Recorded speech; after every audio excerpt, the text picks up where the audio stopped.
Hello everyone and welcome to In the Trenches, Kroll's weekly cyber threat intelligence briefing. Today is the 24th of March and my name is George Glass, an Associate Managing Director in the Cyber Threat Intelligence team. Joining me today from the CTI team is Ryan Hicks, Mukesh Nagar, Dave Truman and Sarah Carrigan. As always, we'll be covering the most recent trends that our threat intelligence team is witnessing in the trenches. But first, let's start with the situational report. So first up, we have some more analysis on the BLACKBASTA leaks. Upon review of the leaked chat logs, it does appear that KTA 248, that's Oleg Nefedov, aka GG, Tramp, Kurva, Washington, many others, was able to evade trial by enlisting the help of Russian government officials. The chat logs uncovered that GG claimed that they reached out to authorities and were able to pass through a quote-unquote green corridor to be extracted the day before a trial was due to start. So some very, very interesting findings coming out of those leaked chat logs, and we will continue to perform analysis on them. Next up is a supply chain attack, and this is an ongoing story. The supply chain attack on GitHub Actions, TJ Actions changed files. That's tj-actions/changed-files, caused many repositories to leak their secrets over the weekend. Wiz Research discovered an additional supply chain attack on reviewdog/action setup, that's version 1, that may have contributed to the compromise of the changed files action. There is some sort of breaking news on this that suggests that some of these attacks were directed against Coinbase. So there's a potential cryptocurrency financial gain angle to a lot of this. That's an ongoing story. We'll continue to keep a very close eye on it and bring you any news as and when we have it.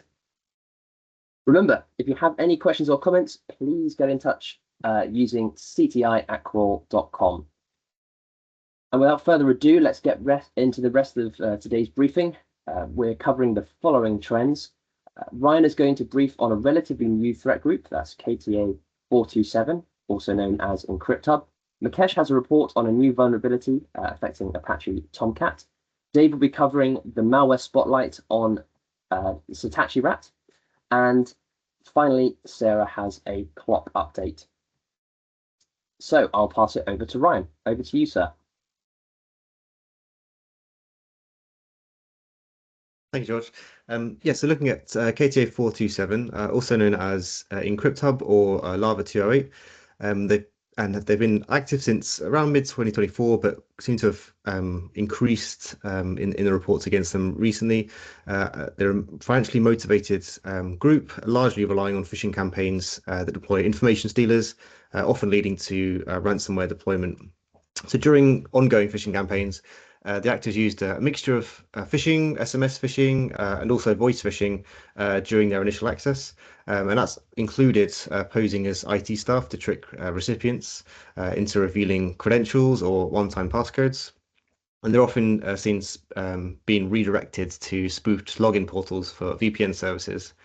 They've also been observed deploying a number of remote monitoring tools, such as AnyDesk or TeamViewer, for persistence and lateral movement before exfiltrating data.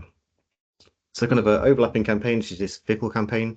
So during a recently reported campaign by Outpost 24, a Palo Alto spoofed domain was used during phishing to deliver a Trojanized version of the Global Protect application, which is what you see on the image on the right there.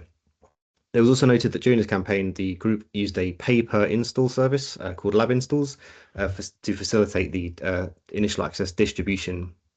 So looking at Fickle, Fickle is a collection of PowerShell scripts used by the group. It's reported to have been authored by KTA 431, an individual known as Krypton. The first script collects and steals sensitive data.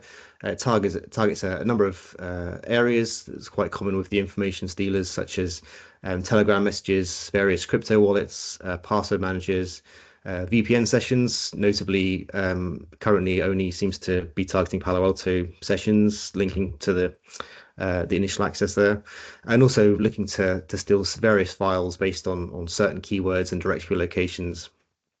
There's also a second script that spawns, and that contains an embedded MSC file that exploits CV 2025-26633, which is a maliciously crafted MSC base64 encoded in the script. And this particular CV is what we highlighted last week. Was part of Microsoft Patch Tuesday as a zero-day fix. And in samples we also analyzed, Fickle was being observed used to drop Radamanthus. So in this, there's a number of info stealers that they deploy in this sort of latest campaign. It's Radamanthus. And at the bottom here, handles used by EncryptHub and Krypton on the XSS cybercrime forums have also been seen offering to sell the exploit code used in the attacks. So EncryptHub was seen selling that exploit I just mentioned for $10,000. Krypton began selling an exploit likely for CV 2025-24071 in November last year, setting the starting bid for $200,000 for that particular one. And just onto the next slide, just sort of summarizing the group here. So KTA47 shows really a mixed range of capabilities. So they appear to show some poor operational security in relation to using their own domain as a C2 server. And even adopting industry names for its malware, such as Fickle, that was the name that was sort of put upon them. But now they're kind of using them during those attacks in the kind of directory names that they're kind of using. However, on the flip side, the group has also shown capability, as I mentioned, to develop zero-day exploits and to gain initial access and bypass detections.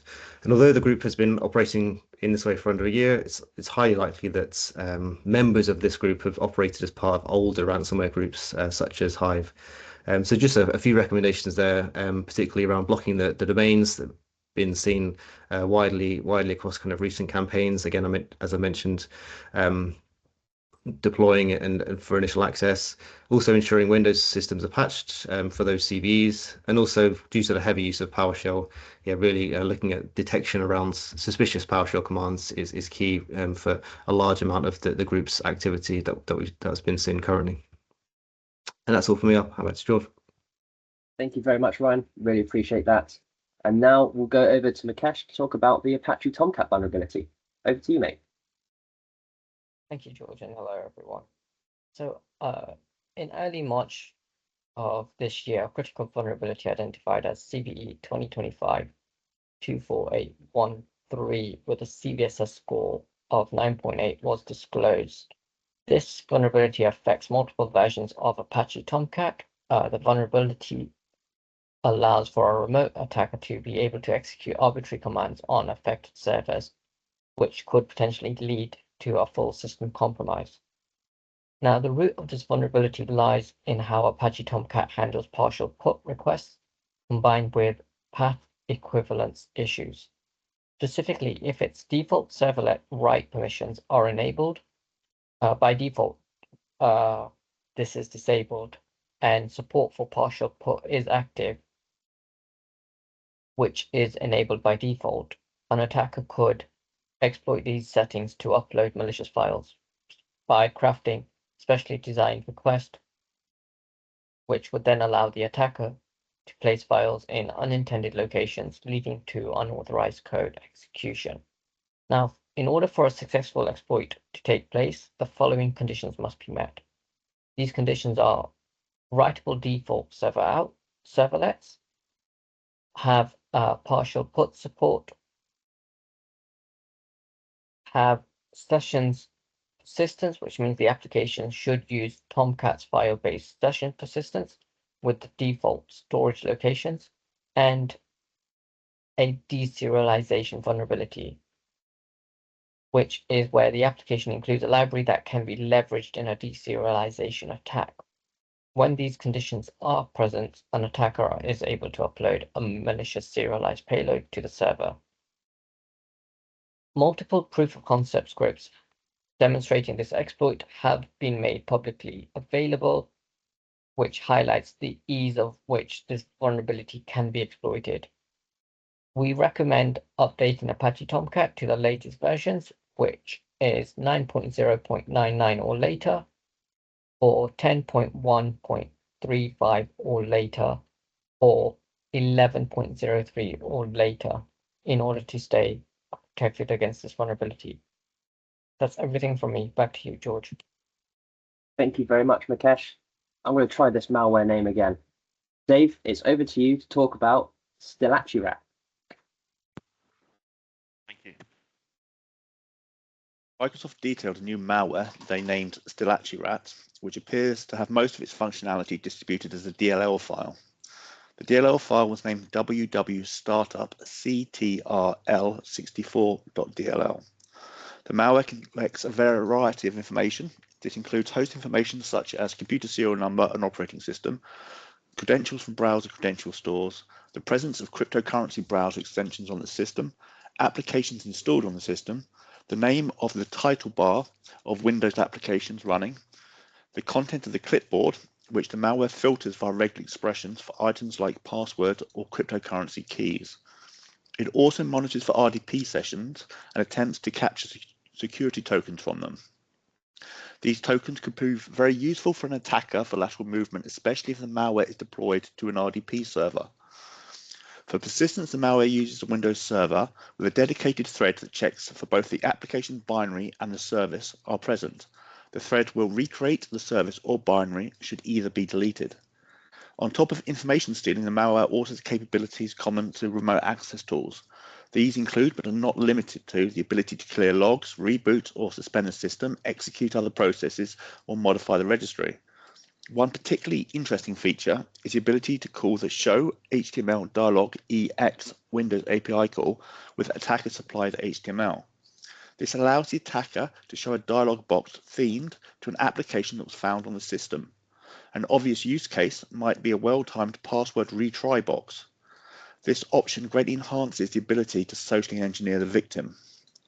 The malware appears to have a wide set of functionalities combining all the features of both a modern information stealer and a common remote access tool. It has a focus on lateral movement and cryptocurrency. A good EDR alongside strong perimeter protections should help in mitigating the risk of this malware. Thank you, George. Thank you very much, Dave. And finally, over to Sarah for the ransomware roundup. Over to you. Thanks, George. This is following up the conversation of the new trend going around of scam extortion letters or emails. So again, continuing this trend off of the B and Lee and group campaign, there is a new set of threat actors that are now behind CLOP extortion letters or emails. So researchers recently identified extortion emails that contained similar language from how CLOP operates, and they claim to have exploited the Clio vulnerability that allowed them to download and exfiltrate data. So included in this email, there's a blog post from Bleeping Computer about the Clio vulnerability incident, and then they insinuate a threat towards the victim organization. And then the threat also notes that if they do not pay, they'll be published on CLOP's blog, data leak site. And then they'll also, they have a list of contact email addresses for the victim organization to reach out to the group. So researchers said that this email kind of had all of the hallmarks of a scam, as it does miss key elements associated with kind of the genuine CLOP extortion demands and their ransoms. So they're saying that if these types of key elements are missing from a ransom letter, email, or note, then this is, most likely a scam campaign. So Kroll's monitoring just to see if any of these other kind of fake extortion letters or emails are going to be popping up from threat actor groups impersonating other ransomware groups. That's all from me, George. Thank you very much, Sarah. And thank you to Ryan, Mukesh, and Dave. That's all we have for this week. If you have any questions or comments, then please do reach out to us using cti@kroll.com. That's cti@kroll.com. Have a wonderful day.